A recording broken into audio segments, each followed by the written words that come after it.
Oxirgi 7 yilda ko'plab xatolar qildim. Bir necha yil oldin top bergan nomlarimiz patentdan o'tmadi.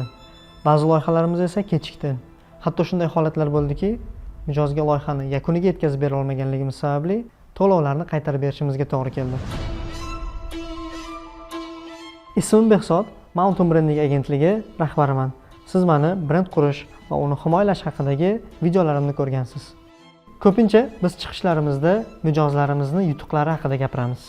Lekin har bir yutuq ortida bizning avval qilgan xatolarimiz turadi. Misol uchun 2021-yilda top bergan nomlarimizni bir nechtasi patentdan o'tmadi. Shundan so'ng biz izlandik va tushundik. Nom topish ijodkorlik emas, yuridik ekspertiza talab qiladigan jarayon.